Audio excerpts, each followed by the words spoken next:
History of MMM, how it all began. Starting up of MMM, in 1989, Moscow Executive Committee in Leninsky District registered MMM as a cooperative society. It is in Russia. A few words about the leader. The MMM Cooperative Society was founded by Sergei Mavrodi and was one of the leading computer equipment distributors in Russia. Sergei Mavrodi, having a degree in maths, worked as a programmer and took part in the development of the first operating systems. Few words about his decision to make his own company is the fact that having worked as a simple worker from 8 to 5, he understood that freedom is the most important for him, because that work of 8 to 5 is literally a slavery. At any point, at any time, the company can throw you out and you'll be left without nothing, although you could have worked in that company for years and years. So he realized it. This is why he decided to create his own child, and he knew whatever his efforts will be, it will come back to him in form of dividends and income. Free of charge travel campaign. In 1992, the brand became universally recognizable after Mavrodi offered several times to all the residents of Moscow a day of free of charge travel in metro, Moscow subway. Pretty smart. Birthday of MMM. On October 20, 1992, the joint stock company MMM was registered. In fact, it is a birthday of MMM in the traditional form in which people got used to consider it. The shares of MMM on sale. February 1st, 1994, the shares of MMM went on sale, and people immediately began to buy them. Moreover, the company willingly bought them back on a new, higher rate, which grew very fast at about 100% per month. The company's principle today is always more expensive than yesterday worked perfectly. Few words about that. Why did he do that? As you might know, in 1991, the Soviet Union fell. So if until at the time of the Soviet Union, everything that there was in the country, like properties, different companies, or whatever that was bringing some goods, was national. So any person of the country was entitled to have a share of that production, of that company. Everybody was equal. But when the Soviet Union fell, what it meant is that all the companies, all the properties had to be privatized. So you can imagine there is a company, a huge company. People worked there for years and years. And at one moment, there comes a person and says, all that is mine. Yes, this was the case. And obviously that information, that laws about the fact that it was possible to privatize was kept only for a small group of people for obvious reasons. So a simple worker who worked in that company for years and years or all his life didn't know he can actually come and say by law that that is his. So what genius idea Sergei Mavrodi had is to sell these shares to gather the money of the people, and with this money to buy those companies. So basically, if a person has an MMM share, he would have had an exact share from the company that Sergei Mavrodi bought. For example, a company from oil and gas or something else. Obviously, he knew perfectly which companies are worth it and which companies were not. There was quite a battle there. So as you can see, his idea was great, but let's see what happens. Government is trying to hinder MMM's activities. Surprise, surprise! Planned by the Russian government, MMM 94 was intentionally collapsed. It began when tax inspectors accompanied by OMON officers passed through the crowd of depositors and went inside the central office of the company to give a notice about the planned tax inspection. Right. So obviously, the small group of people that I was talking about is the government people, is the people that have connections and so on. And they wanted, obviously, all that money, all those properties to be kept in their hands. This is how the nowadays oligarchs were made. At that moment, they had nothing. In one day, they got loads of money. And now you can know them as very rich people who made their money on the back of a nation.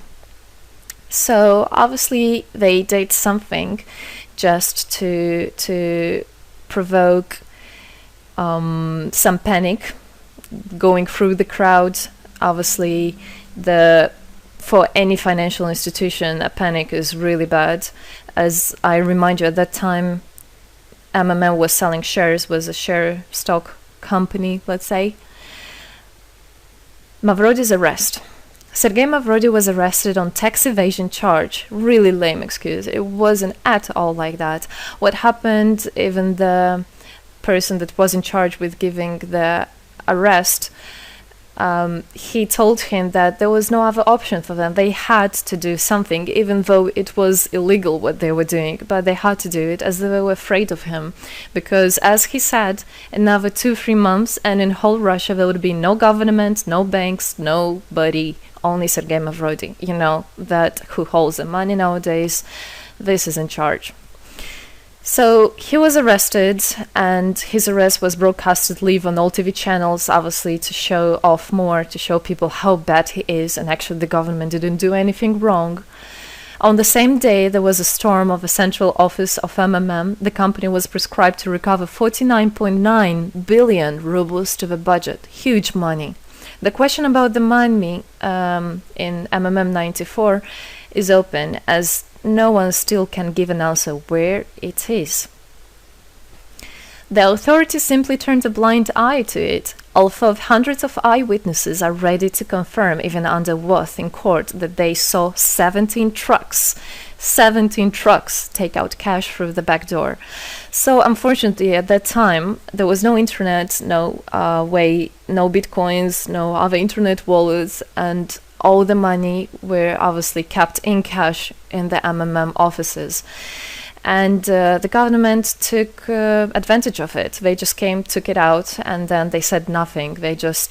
Moreover, they didn't say where the money went. They even made the way to make people believe that Sergei Mavrody was the one who took all those 17 trucks of money and disappeared. But obviously it wasn't the case. It was a simply lame excuse. Demonstrations against state authorities. August 1994. Thousands of MMM depositors affected by the artificial collapse of the pyramid protested and demanded to set Mavrody free. Actually, Mavrody could have used his powers and do huge, bigger protests, but he decided not to do that, as that would made as obvious a different protests of this type. Could be people injured or even killed, so he decided not to use people in this purpose. It was very noble from him to do that. MMM leader became a deputy. However, he found a way to get out of the prison. Being imprisoned, Sergei Mavrody had managed to register as a candidate for a deputy of the State Duma and was released from prison. He won the elections by a landslide and became the deputy of the State Duma of the first convocation. So, as a deputy in Russia, they have privileges. This is why, becoming a deputy, he was set free. The State Duma is against Mavrody. Surprise, surprise! The State Duma deputies deprived Sergei Mavrody of his deputy plenary powers due to his permanent absence at the Duma's meetings. That incident was the only one in New Russia's history. Sergei Mavrody wasn't interested at all in politics. It's not, he hates politics, as he said it many times. So he became a deputy only for the reason to get out of a prison. That's it. He wasn't interested to go to their meetings, as he himself considered as well the people there as being quite silly and not worthy to spend time with. But this was another lame excuse for them to deprive him by saying that he is absent. A candidate for presidency. The Central Election Commission registered the authorized representatives of the initiative group that had nominated Mavrody as a candidate for the president of Russia, but subsequently rejected a significant part of the signatures in the support of a candidate, and his registration was renounced. So, for obvious reasons, they did that again. They weren't interested into having a fair president, a fair leader on top of their head. Revival of MMM, January 2011. Sergei Mavrody renounced launching a new launching a new project of MMM 2011. Together we change the world. Previously, there were simply no analogues of similar systems in the world. The film about MMM, the launch of the project fell in the same time interval with the release of Russian film about MMM Pyramid, the plot of which is based on the eponymous book in which the history of MMM is disclosed by Sergei Mavrodi. So he wrote a book, and there is a movie which I highly recommend you to watch. You can find it online on YouTube. MMM is building a new, fair financial order. June 2012, the activity of MMM made a lot of banks collapse and a huge outflow of funds from deposit accounts happened. The system numbered more than 35 million members at the time. For obvious reasons, the fight against the system started. It suffered the same fate as MMM 94, eventually collapsed. So what happened? A lot of banks, as I already said, had a huge outflow, and another minus of the system of that time was that it wasn't really quite a community, because the money was still kept by the managers in MMM. So it wasn't the same idea as it is now, comparing it now, where people exchange money between themselves. You don't need to put it in a central account. At that time, there were central accounts, and it was again used by the banks. They simply blocked those accounts that they identified as being of MMM and took all the money away, and that's it. There were no other discussion about that. Again, huge loss of money. People lost a lot of money. Sergei Mavrodi didn't get all of them. It was again the banks that took the advantage of it. MMM 2012 is just the beginning. I'll be back. Sergei Mavrodi announced the launch of a completely new MMM, World Mutual Aid Fund, MMM community. It speeded up since the first day, showing crazy dynamics on new members' registration. It has been decided to send 10% of the whole turnover on payments to the affected members of MMM 2011. So again, another genius idea. In order not to make central accounts, in order not to gather the money somewhere, now the money are spread directly between participant itself. You can just check in your account online whom you should transfer the money to. So MMM now is connecting all the people between themselves and exchange, so that they can exchange the money and get benefits of it. It's amazing and it's crazy, but it is true. MMM is growing. Some short facts. 2012, MMM started its development in India. It had great, huge developments. 2012-2013, following India, MMM Bangladesh was launched as well. 2013, MMM Indonesia was launched. 2014, MMM Hong Kong. And it's not the end. MMM Global, 2014. MMM Global started up in the spring 2014.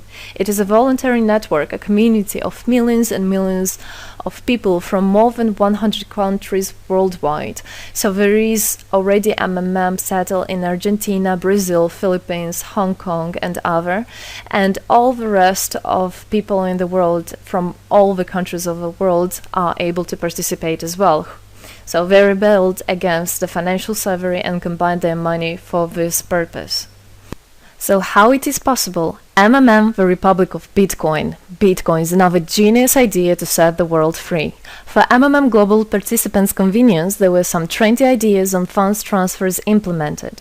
From now on, all the countries where you can buy and sell Bitcoins can be registered in a branch of Free People of the Republic of Bitcoin. Thus, there is no barriers to develop MMM in small countries due to their restrictions on the international bank transfers. Banks.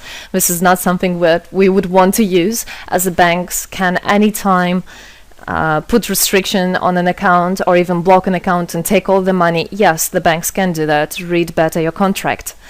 So, Bitcoins is really genius idea to do that. Join MMM Global, join our community, set the world free. Don't hesitate, don't even think of going back, just go always forward. We are writing the history right here and right now. We are not going to be any more slaves working from 8 to 5, having pennies for that.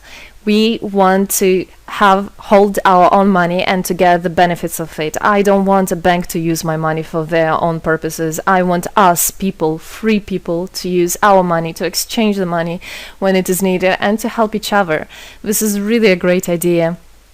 And join us, write the history here today with us. And together we will indeed change the world.